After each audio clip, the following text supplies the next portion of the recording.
Gotta take it, gotta take it, gotta take it, gotta take it, gotta take it. Gotta take it.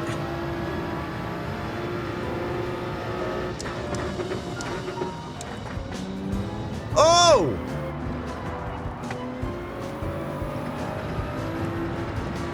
No fucking way, P6, go!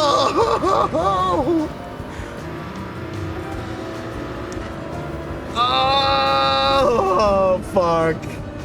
Almost. Oh, good race, though, man. Hello, and welcome everyone to another Gran Turismo race recap little highlight video here. Today we're taking a look at round 4 of the Manufacturers Cup. We had 13 laps around Interlagos. And guys, it looks like PD did us a little dirty with this race, kind of just giving us a glorified daily race C for a cup race. I mean, what the hell, PD? Why do you do stuff like that?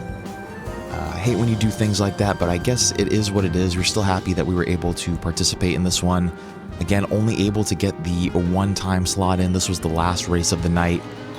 With no strategy here, no pit stop, no tire change. Literally the only thing that you can do is qualify and give it your best go out there. And in the Supra around Interlagos, I feel like we were not the best equipped for this one. And this is definitely not my track too. I definitely don't enjoy driving around here, as we are going to pick it up on the hood cam right away on the first lap, as P10 is going to shoot a little wide there. And we are going to have to take him up on his offer to take his position. Thank you very much. Now, guys, let me know what you think about this move here. To me, it looked like Marcello left the door wide open. Looked like I was flying. Looked like he was being a little too conservative on the first lap. And I thought the only thing I could do was really shoot that gap there. But, guys, let me know what you think about that move. I could see how someone would think that that was a dive bomb. Definitely a little aggressive for the first lap. I know, trying to win the race on lap 1. But I didn't really see anything else I was supposed to do there, as we will continue watching the rest of the first lap as everyone is starting to get a little settled in here. Guys, probably going to be a little bit of a shorter video today. So someone's picking up a penalty in the back. Going to be probably a little bit of a shorter video, as it is kind of a short race to begin with, and then there actually wasn't really a lot of action that happened for most of the race. Pretty much the grid remained the same for a majority of the race. And then, yeah, like I said earlier too, Interlagos, not my track, but we almost pulled out a miracle. Things started getting a little crazy towards the end of the race. We'll take a look at that a little bit later. Picking it up a couple laps later on lap 3 now, we're able to put some distance between P10 and 11 and us, and able to catch up to this little train of what ends up being 1, 2, 3, 4, 5 cars up there. That puts us in a battle for P4. And on lap 3, with a decent chunk of race left, I was feeling pretty hopeful that as long as we stayed in this slipstream, we would be in contention for a decent result. But you guys are going to see again this weird little dance with Scarl here. We get this weird little cadence, almost slamming right into his rear. Weird little dance where I'm able to get really close up on him, but not close enough to make any sort of moves. And I think what's happening is he's just got better acceleration in that Genesis in that second and third gear, and we just have a little bit better straight line speed. So on the straights, on the couple straights that Interlagos has, we're able to catch up really close to them. Heavy braking zones, we're able to catch up. But once we enter the more technical parts of the circuit, and you can see on these corner exits, he's just got way more acceleration than us. We're going to see kind of the same thing's going to happen here. Again, another little straight that Interlagos has. We're going to be able to get pretty close up on him.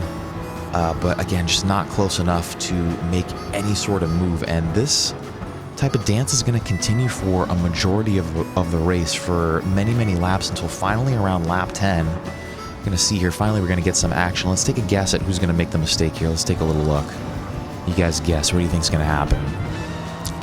It's going to be 4Play and P7. They're almost completely losing. He just bites a little too much of that curb and almost loses his rear, almost slams into the wall, but he doesn't get any damage. Makes a nice save, and it just kind of goes to show the level of driving in these lobbies, these higher lobbies, A and A plus lobbies, that it took basically the whole entire race for somebody to make the tiniest little mistake for there to finally be some change up in the grid here. And this must have been the point in the race where people were starting to lose focus or get a little more aggressive, because there's going to be a little incident between P5 and 6 here. They touch tips a little bit, as me and Scarl again going to be able to make 2 overtakes in a P6 now. Incredible from where we started, just staying disciplined like always and not crashing. But you can see Knight is still pretty close behind us. He doesn't really take the spill as bad as Fernando, and he's actually really, really close right on us. I thought he was farther back, but we're going to see on the next lap, lap 12, he starts showing his face. I think he just had better pace than us. And dude, we just had a couple more laps that we needed to survive, and I'm like really at this point doing everything that I can to defend my position. This ends up being a really, really good, clean last couple laps between the three of us here. It was really exciting. And yeah, you can see I'm like just barely hanging on, really, really trying to hang on to everything that I can, protect my P6, but this Knight's going off track a little bit there, but even with slightly dirty tires, he's just got the better position on me. Nothing I can do now. I'm just trying to defend my P7, hoping that I'm going to be able to maybe catch Knight on the straight again. I mean, that's basically where I have the biggest advantages on the straight here. Let's see. Still in the slipstream.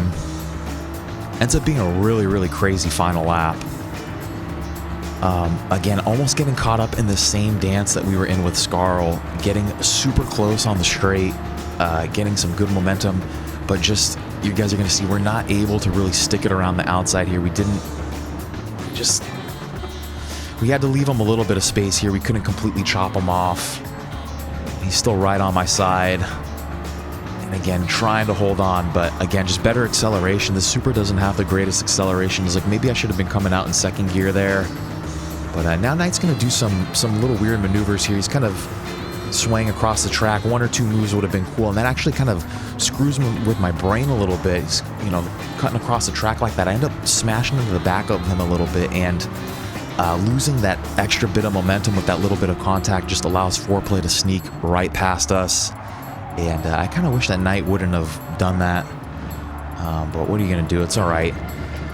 Again, I feel like the race is not completely over. We're still pretty close. I'm hoping again on that final straight we might be able to catch Foreplay in a drag, but we're going to have a little bit of a slide here. And you can see just so much better acceleration in this technical part of the circuit. Both Knight and Foreplay are going to start breaking away a little bit here. Coming up to the last, what would be 20 seconds of the race. So we have basically 20 seconds to figure something out. Coming up on the final straight. Foreplay going a little wide. I'm thinking I got a decent shot here. Got some decent momentum. We're in the slip. But that dirty air just kind of slings us out a little bit. It's going to be close though. Getting right up on him, right up on him, right up on him. And just not close enough getting that P8. Couldn't beat him in a drag there. And yeah, there you have it, guys. A sprint race around Interlagos. That's it. That's what it was. Almost a cool P6. Just kind of fell apart there at the end a little bit, but still better race than I was expecting, as actually every race this Manufacturers Cup has been pleasantly surprised in every race. And now, guys, we have Daytona in a couple of days. Hopefully we're going to be able to make that, because we're going to have a really good shot at that one. Dare I say, we might actually win that race. We do pick up wins there, and we do have the right car for it. So hopefully we're going to have a great race then. But yeah, guys, thank you for watching, and thank you guys for being there in the streams. If you guys are new and you're watching this video, yeah, come by in the streams. It's way cooler to watch this stuff in the VR, way more intense, I think. But yeah, thank you guys for watching. Thank you for being in the stream. Hopefully I will catch you guys at Daytona on the next one. But until then, I hope you guys have some great races and great racing. Until then, I love you all. Kiss, kiss, kiss. Stoosman out.